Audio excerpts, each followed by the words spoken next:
potencial de rendimento de uma cultura, ela está diretamente ligada a determinados fatores, tanto fatores promotores da produtividade quanto fatores protetores. Com o trigo não é diferente. A presença, por exemplo, de espécies daninhas dentro dessa cultura pode impactar negativamente na produtividade.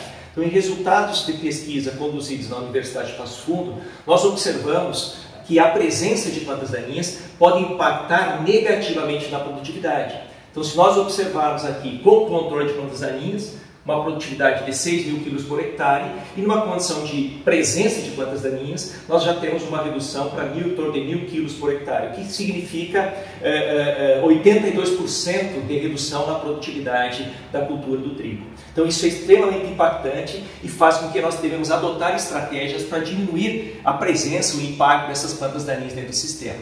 Dentre as espécies daninhas que ocorrem na cultura do trigo, nós temos um conjunto de espécies que podem ocorrer, regionalmente vai modificar a espécie predominante, mas nós temos algumas delas que são mais importantes. Se a gente observar aqui, nós temos a principal delas, sem dúvida nenhuma, é o azevém. O azevém, ela é uma pastagem muito utilizada nas diferentes regiões onde tem integração lavoura-pecuária, e a presença do azevém, junto com a cultura do trigo, ele impacta negativamente na produtividade. E a presença do azevém ela é histórica. Desde que nós começamos a cultivar a cultura do trigo, nós temos a presença do azevém como uma planta daninha importante e impactando muito na produtividade da cultura.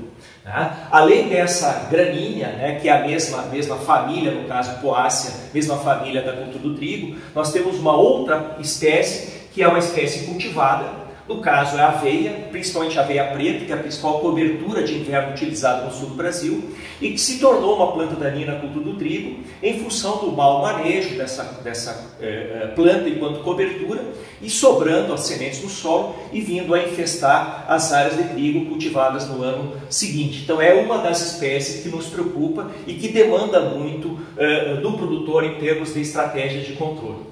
Dentro das espécies de folha larga, nós temos algumas delas importantes, né? E sem dúvida nenhuma que causa maior redução em produtividade e a que tem ocorrência mais comum nas diferentes regiões produtoras de trigo é o nabo, né? E aí nós temos duas espécies de ráfidos, nabo, nabiça, tem vários nomes comuns aí, e que impactam negativamente na produtividade. Sem contar que essa espécie, a exemplo do azevém, nós temos relatos de bióticos resistentes a alguns herbicidas utilizados dentro da cultura, o que torna as alternativas de controle menor, né? Ou seja, diminui as possibilidades de controle. A outra espécie daninha que também é comum dentro da cultura do trigo é a buva.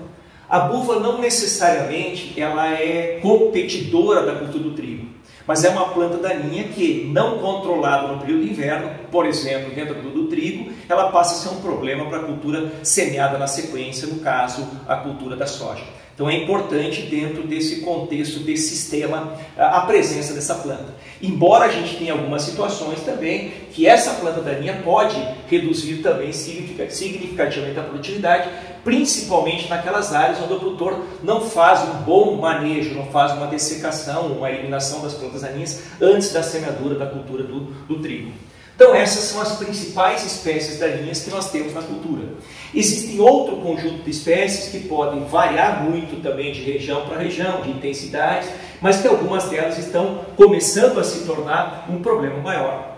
Por exemplo, nós temos na região mais fria, a região do Rio Grande do Sul, principalmente, né, e também parte dos Campos Gerais do Paraná, a presença desse cipó de veado de inverno, que é uma planta que também pode impactar negativamente na produtividade, mas acima de tudo a dificuldade de controle que passa a ser um ponto importante. A outra espécie que também a gente tem observado é a cevadilha. A cevadilha também é uma poácea, uma gramínea, da mesma família então da cultura do trigo, e as alternativas de controle elas estão bastante reduzidas. E também a suspeita aí de bióticos resistentes aos herbicidas inibidores da CCase. As outras espécies que estão aqui apresentadas são espécies mais localizadas. Por exemplo, na região das Missões do Rio Grande do Sul, nós temos a presença dessa espécie daninha aqui, no caso a flor roxa, como sendo uma espécie que está começando a se tornar um problema.